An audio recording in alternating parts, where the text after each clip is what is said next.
Cuando se decide hacer el traslado de la ciudad, esto se concreta para 1775. Se distribuyen los solares ya en el nuevo Valle de la Ermita, que es donde estamos ahora actualmente. Y se le da el espacio para la construcción de la Catedral Metropolitana. El título, por cierto, que se le había dado muy pocos años atrás, ese título lo dio el Papa Benedicto XIV en 1743. Y cuando se hace el traslado para la ciudad, pues se le encargan los planos a Marcos Ibáñez, en un terreno, obviamente donde no había nada previo, y se le concede la parte oriente de la plaza central. También se le da un espacio adicional a la cuadra oriente de ese mismo espacio ya destinado para la catedral, donde iba a funcionar una catedral provisional, pero donde se sabe que funcionó más bien como una especie de bodega, un lugar donde se guardaron muchas de las cosas que se trajeron de Santiago, es decir, de lo que hoy es la antigua Guatemala, mientras se construía la catedral. Aquí es importante mencionar que cuando se trasladó la ciudad después del terremoto de 1773 en el Valle de Panchoy, la ciudad de Antigua Guatemala, Santiago de los Caballeros no había cambiado nombre en los 3 asentamientos anteriores. El rey Carlos III decide cambiarle el nombre a la ciudad al trasladarse al Valle de la Ermita o Valle de la Virgen, pero el traslado de la catedral no cambia su nombre, y es por ello que la Catedral Metropolitana de Guatemala se sigue llamando Catedral de Santiago de Guatemala y la arquidiócesis sigue siendo Santiago de Guatemala.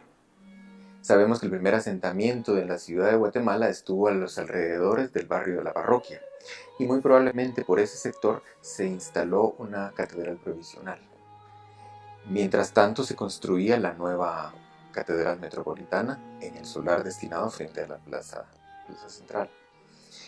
En este catedral provisional, pues también ahí funcionó durante un buen tiempo hasta que se concluyó el Beaterio de Santa Rosa. Este beaterio se concluyó en el año 1787, un poco por la ayuda misma del arzobispo, que dio fondos económicos para poder terminar de forma más rápida este beaterio y así convertirlo en la catedral provisional. La construcción de la catedral fue iniciada solemnemente el 25 de julio de 1782, el día del apóstol Santiago, a quien fue dedicada la construcción, y para el 15 de marzo de 1815 se inaugura solemnemente la catedral. Se bendicen 4 esculturas de evangelistas, de la cual se poseen referencias a base de fotografías en el atrio de la Catedral Metropolitana, así como 2 esculturas gigantes de doctoras de la iglesia que se encontraban en la cornisa de la fachada. No tenía las columnas ni la reja forjada que posee en la actualidad. Estas son posteriores al terremoto de 1976 y se hicieron por motivo de seguridad del cerramiento, copiando las columnas originales que sí existían del lado de la octava calle en el ingreso del atrio del Sagrario. Llama mucho la atención también la antigua cúpula, que era una cúpula con un tambor muy pequeño y bastante rebajada. Esta se destruye en el terremoto de 1917 y 1918.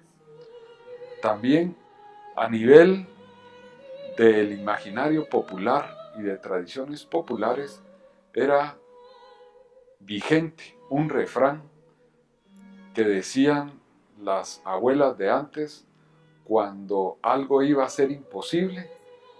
Mencionaban el siguiente refrán: esto va a ocurrir cuando San Juan baje el dedo. Y este refrán surge precisamente porque el evangelista San Juan tenía el dedo índice señalando hacia el cielo. Entonces, como el dedo era de piedra, pues el refrán se refería a que definitivamente San Juan nunca iba a bajar el dedo y por eso nunca iba a ocurrir el suceso a que mencionaría el refrán. Cabe el cinismo que San Juan no solo bajó el dedo, sino que completamente quedó destruido en el terremoto de Navidad de 1917-18, al igual que el resto de evangelistas. La catedral pues es el centro de convergencia, de símbolo de la máxima autoridad eclesiástica de Guatemala. Es la sede del obispo, en este caso arzobispo, y se dirige desde ahí todo lo que es la dirección de la iglesia en la arquidiócesis de Santiago de Guatemala. Consta de la catedral propiamente dicha, al centro del conjunto. Al lado norte se encuentra el edificio del Palacio Arzobispal, residencia del arzobispo y oficinas donde se manejan y se dirigen todos los asuntos eclesiásticos. También tiene en la esquina nororiente la sede del Cabildo Eclesiástico y del lado sur tiene lo que era antiguamente conocido como Colegio de Infantes, antes llamado Colegio de Seises, por el hecho que daba formación educativa a los niños que formaban el coro de catedral, que cantaban en grupos de 6 para ir replicando los cantos de las letanías en latín. El colegio de infantes estaba dedicado para un grupo de 12 niños, instruidos para el canto y con instrucciones teológicas, obviamente. De esa cuenta yo soy exalumno del colegio y recuerdo varias historias, varias anécdotas vividas justamente en el colegio relacionadas con la Catedral Metropolitana. Actualmente es la sede del Museo Catedralicio o Museo Arquidiocesano.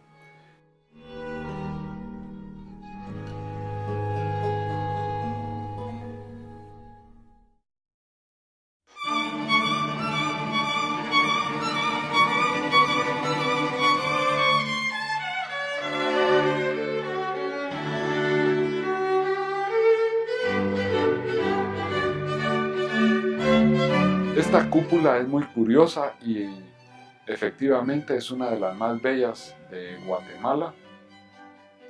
Tiene la curiosidad que como el crucero de catedral, o sea, el cruce de las dos capillas laterales con la nave central no posee el mismo ancho, la planta no es cuadrada, sino que la planta es rectangular. Y para hacer cazar, no puede hacerse cazar una circunferencia con 4 pechinas, por lo que la cúpula está diseñada de planta elíptica. ¿Por qué las cúpulas en arquitectura se acostumbran a pintar de azul? Porque esta es de mampostería, la bóveda, la naranja propiamente dicha de la cúpula, y encalada, simulando unas escamas, y está pintada en azul a base de cal. Esta tradición en la historia de arquitectura mundial de pintar las cúpulas en azul se debe a que en la Europa medieval y en muchos otros lugares las cúpulas eran cubiertas con pequeñas láminas de plomo, y el plomo al oxidarse va variando entre colores verdosos, azul Simpson o propiamente puros azules. Los tesoros de la catedral, referidos a las obras de arte, o lo que hoy consideramos como obras de arte, pues obviamente tiene muchísimos. Tiene esculturas, pinturas, orfebrería, material gráfico como libros, textiles, etcétera, etcétera. Tiene muchas piezas que pueden ser representativas del arte guatemalteco o del arte hecho en Guatemala, y sobre todo del arte religioso. Algunas obras o esculturas de gran trascendencia y que tienen gran representación para la Catedral Metropolitana, mencionamos a la Virgen del Socorro, que desafortunadamente no se encuentran tantos documentos o documentos exactos que puedan decirnos en qué momento preciso llegó a Guatemala. Sí sabemos que es una escultura del siglo XVI, con las características propias de la escultura española de esa época. También se habla o se dice, se ha dicho durante mucho tiempo que frente a ella se efectuó la primera misa en Guatemala. Una joya muy particular que llama mucho la atención y que posiblemente pocos conocen es una pequeña lagartija en oro engarzada con esmeraldas que le pertenece a la Virgen del Socorro, al ajuar de la Virgen del Socorro. Esta curiosa joya tiene hasta anécdotas o historias o leyendas, ¿verdad? Inclusive a finales del siglo XVIII, Domingo Juarros hablaba que una persona aquí intentó robársela y la lagartija le mordió el dedo. Y le mantuvo mordido el dedo toda la noche hasta que amaneció, y al día siguiente sorprendieron al ladrón que no podía irse porque la lagartija le tenía mordiendo el dedo, y luego lo atraparon. Otras grandes esculturas que pueden nombrarse son la escultura de San Sebastián, de San Jerónimo y de San Francisco de Paula, los tres atribuidos al gran artista guatemalteco Juan de Chávez, que tienen ya la expresión y los detalles característicos que hicieron grandiosa a la escultura de Guatemala. Pasando al área de pintura, pues obviamente no se puede dejar de mencionar toda la serie de los 14 cuadros de la vida de la Virgen y dos grandes cuadros más, el triunfo de la Iglesia sobre el paganismo y el triunfo de la Iglesia sobre la ignorancia. Hay que mencionar a la Inmaculada Concepción, una escultura mandada a hacer para el año de 1855, para justamente conmemorar el dogma que el Papa Pío IX había establecido sobre la Inmaculada Concepción de la Virgen María. Y como tal, pues ha sido honrada no solo en sus vestimentas, sino también en sus joyas. Hermosas joyas, por ejemplo, la corona. Y así como eso podemos encontrar muchas hermosas joyas de orfebrería y de platería. Entre la platería, pues obviamente cuando entramos a la catedral nos llama la atención la hermosa lámpara que está colgada en el crucero central. Una lámpara de más de 1 metro de alto, más o menos como de 1,20 de alto. La campana más conocida es la que llamada la Chepona. Esto es porque está dedicada al Señor San José. Esta campana fue mandada a hacer para conmemorar el Concilio Vaticano I, que se llevó a cabo de 1869 al 70. Y esta campana ya se colocó para 1871.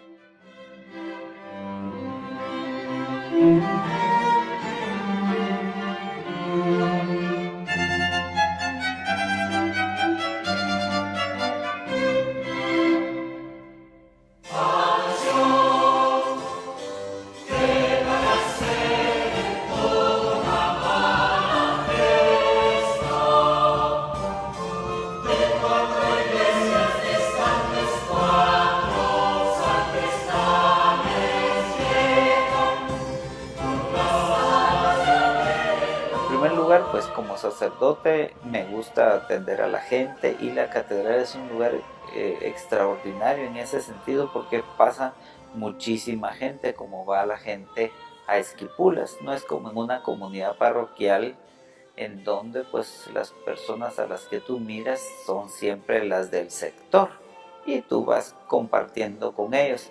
En la catedral funciona la parroquia del Sagrario. La parroquia del Sagrario es la parroquia más antigua de toda Centroamérica. Fue fundada en 1524 cuando llegaron los conquistadores. Fue durante muchísimos años la parroquia principal en la ciudad de Santiago, en Antigua Guatemala, y después aquí en la Nueva Guatemala.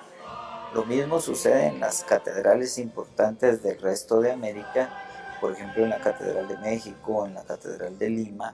Está adyacente a ella la parroquia del Sagrario. La catedral de la ciudad de Guatemala es el emblema más grande que tenemos en Guatemala. Me decía, no es el Palacio Nacional, no es la fuente que se encuentra, es la catedral, no solamente para los católicos, sino que para todas las personas de Guatemala. El decir en la catedral, o sea, en el Parque Central, es un ícono, por lo tanto, especial, creo, para todos nosotros los guatemaltecos. A mí me gusta pensar en la catedral como en una realidad viva, no en una ruina de la antigua, ni un escenario para tomarse fotos bonitas, sino como un lugar en donde los cristianos venimos a expresar, a vivir, a comunicar nuestra fe.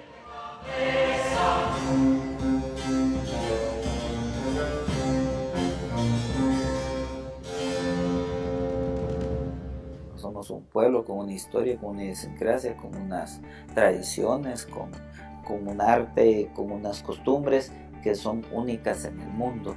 Pues muestra de esta posición que la catedral ha tomado en el desarrollo social de Guatemala es justamente que ahora vemos que en la reja exterior de la catedral sostenida por una serie de columnas. Estas columnas ahora, o desde hace ya muchos años, están revestidas por unas placas de mármol donde están inscritos los nombres de todas las víctimas del conflicto armado.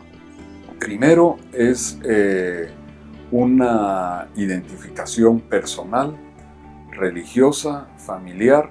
Es buen momento para que todos los guatemaltecos, en ocasión de este bicentenario de nuestra catedral, nos sintamos invitados a venir a la catedral, a conocerla, a participar de sus celebraciones, a conocer su patrimonio y a encontrar en ella el símbolo, uno de tantos, pero un símbolo importante de nuestra fe y de nuestra identidad como guatemaltecos. Vamos a inaugurar la nueva iluminación de nuestra catedral, que lo hará un técnico que ha hecho iluminaciones de grandes edificios del mundo.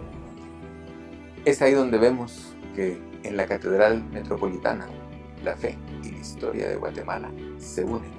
Y que tenemos que alegrarnos y poner parte nuestra para ayudar a la juventud celebrando la Pascua del Señor.